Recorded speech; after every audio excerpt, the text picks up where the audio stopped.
दुर्गेश मौत कांड पर SC/ST आयोग की एंट्री 3 बजे पहुंची टीम मदद का कर दिया बड़ा ऐलान। जी हां, आजमगढ़ के जीएनपुर के लोको पायलट दुर्गेश की मौत का मामला अब और गर्मा गया है। घटना की गंभीरता को देखते हुए उत्तर प्रदेश से अनुसूचित जाति और अनुसूचित जनजाति आयोग की टीम मौके पर पहुंची और पूरी घटना की जांच की। टीम ने सबसे पहले दुर्गेश के परिजनों से मुलाकात की, उनकी बातें सुनी और हर पहलू को गंभीरता से समझने की कोशिश की। इसके बाद आयोग ने पुलिस प्रशासन और जिला प्रशासन से भी बातचीत की। टीम ने साफ साफ कहा कि मामले की निष्पक्ष जांच होनी चाहिए और दोषियों पर सख्त कार्रवाई सुनिश्चित की जाएगी। सबसे अहम बात यह रही कि आयोग ने मौके पर ही सरकारी मदद की घोषणा भी की है। पीड़ित परिवार को आर्थिक सहायता और अन्य सरकारी सुविधा उपलब्ध कराई जाएंगी ताकि वे इस कठिन समय में अकेला महसूस न करें। आयोग के उपाध्यक्ष बेचन राम ने कहा कि इस पूरे घटनाक्रम की जानकारी सीधे मुख्यमंत्री योगी आदित्यनाथ को दी जाएगी। उन्होंने यह भी आश्वासन दिया कि प्रदर्शन के दौरान जिन लोगों पर मुकदमा दर्ज किए गए हैं उन मुकदमों को हटवाने के लिए अधिकारियों से बातचीत की जाएगी।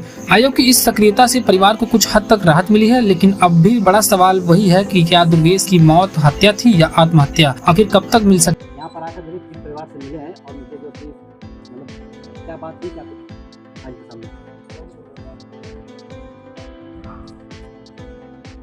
आदरणीय कानूनगो साहब से, रिटायर्ड कानूनगो साहब से वार्ता हुई है और उन्होंने अपनी बात को मजबूती से बताया। हम लोग को सच्चाई है कि किन परिस्थितियों में क्यों जो है उनके बेटे की हत्या हुई, तब उन्होंने विस्तार से उन लोगों को बताया है।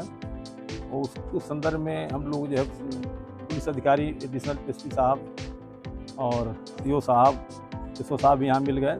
हम लोग कहा देखिए इसमें जो है इनके लड़के की, कानून साहब के लड़के की मौत हुई है, तो वो मौत को वो सामान्य मौत नहीं है। उस बच्चे को बुरी तरह से पीटा गया, मारा गया और उस मारने से ही जो है उस बच्चे की मौत हुई।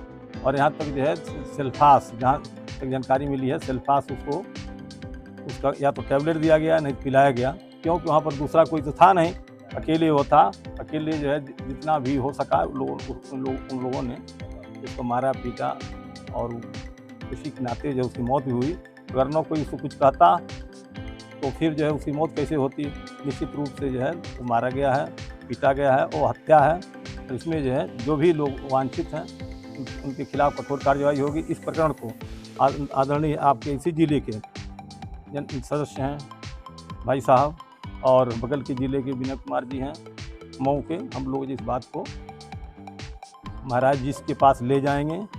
और मैं चाहूँगा कि कानूनगो साहब अपना पत्रक भी दें और उसमें सच्चाई जो वास्तविकता है उसको रखें और उसको हम लोग जब पहुँचाएँगे महाराज जी के पास, मुख्यमंत्री जी के पास, और निश्चित रूप से यह कठोर कार्यवाही जो लोग इसमें वांछित हैं उनके खिलाफ कार्यवाही होगी।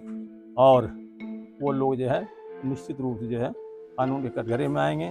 शायद सुने हैं जेल भी लोग 6 लोग गए हैं, उनके खिलाफ जो है न्यायिक जो प्रक्रिया है उन लोग सजाए भी होगी। सर, परिजनों के खिलाफ जितने भी लोगों पे आरोप लगाया था परिजनों ने, पुलिस ने उसको सभी लोगों को गिरफ्तार कर लिया। अब परिजन के आगे और क्या मांगे जाएंगे? अब देखिए, अब परिजन तो 6 लोग गिरफ्तार हुए, उसको एडिशनल साहब भी बताए हैं, CO साहब भी बताए, SO साहब भी बताए हैं कि 6 लोग इसमें गिरफ्तार हुए हैं और उनके खिलाफ जो है जो वांछित मुकदमे हुआ है और शेष जो है तो ट्रायल होगा। ट्रायल में जो है जुडिशरी जो न्याय देगी उसी को सबको मानना होगा। सर, जिस दिन 100 रखकर के लोग रूट पे प्रदर्शन कर रहे थे, एडिशनल साहब कहे कि किसी को मुकदमा नहीं होगा, लेकिन सब पे मुकदमा करा दिया गया। और उस संदर्भ में हम लोग की वार्ता हुई है, हम तीनों लोगों ने वार्ता किया है धन्यवाद एडिशनल SP साहब से कि क्योंकि ये प्रकरण जो हत्या का था और वो बच्चा जो है नौकरी कर रहा था, लोको पायलट था, उससे जो सबको जो पीड़ा थी और पीड़ा है, और इस नाते जो है लोगों ने जो है कहीं भी उस तरह घटना होती है, केवल जो है आपके जो है इस आजमगढ़ जिले की बात नहीं है, कहीं भी पूरे प्रदेश या देश में जब कोई इस तरह घटना होती है तो निश्चित रूप से जो है न्याय की मांग के लिए जो है प्रदर्शन होता है, धरना होता है। तो उसी क्रम में यहाँ हुआ, हम लोगों ने मांग किया है और कहा भी है कि उसमें जो है किसी के भी खिलाफ मुकदमा नहीं होना चाहिए। ये जो है स्वाभाविक रूप से होता है, इस नाते जो है उन्होंने आश्वासन दिया है। आश्वासन दिया नहीं, आश्वासन उन्होंने दिया है कि जनबाग उसमें जो है मुकदमा नहीं। और एक बात यह भी है कि अभी जो एक उनको समझौता पत्र दिया गया, वो 4.25 लाख रुपया जो अनुसूचित जाति के व्यक्ति की हत्या के उपरांत जो शासन द्वारा पैसे उपलब्ध कराए जाते हैं। वैसे तो 8.5 लाख दिया जाना चाहिए, लेकिन प्रथम किस्त 4.25 लाख की अभी ये उपलब्ध कराई जा रही है। पूरी प्रक्रिया उनको दे दी गई है। जैसे ही ये जाति प्रमाण पत्र इनका जमा होगा, इनके खाते में ट्रांसफर हो जाएगा। समाज कल्याण अधिकारी यहाँ पर हैं, इनको आदेशित कर दिया गया है कि अविलंब इनके खाते में धनराशि भेज दी जाए।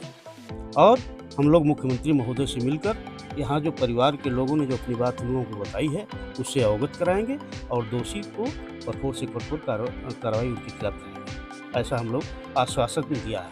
इस पूरे मामले में भाजपा के एक नेता यहाँ पर नहीं आया। हम तो लोग भाजपा के हैं ना, भले ही आयोग में है। इस पर अब यहाँ के लोगों के बारे में हमको जानकारी नहीं है, लेकिन हम भी भारतीय जनता पार्टी के हैं और आप तो जो है बहुत सीनियर यहाँ के नेता हैं और छात्र संघ के अध्यक्ष भी रहे हैं और पुराने भारतीय जनता पार्टी के, और चौथी बार जो है आप आयोग में हैं। हम लोग तो भाजपा का ही जन्म, हम लोग के बारे में कहीं पट नहीं है। अरे यहाँ आप भारतीय जनता पार्टी के मोहन लाल जी आपके पड़ोसी हैं, सूरज कुमार जी हैं, जिले के महामंत्री हैं, ये भी तो भाजपा के हैं। ठीक है, धन्यवाद। खबरों में अब तक के लिए बस इतना ही। फिर मिलते हैं एक ऐसे ही बड़ी खबर के साथ। तब तक के लिए नमस्कार और देखते रहिए टीवी 24 न्यूज लाइव।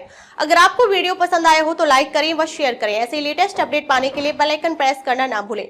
अगर आप हमें फेसबुक या फिर इंस्टा के माध्यम से देख रहे हैं तो हमारे पेज को फॉलो जरूर करें। धन्यवाद।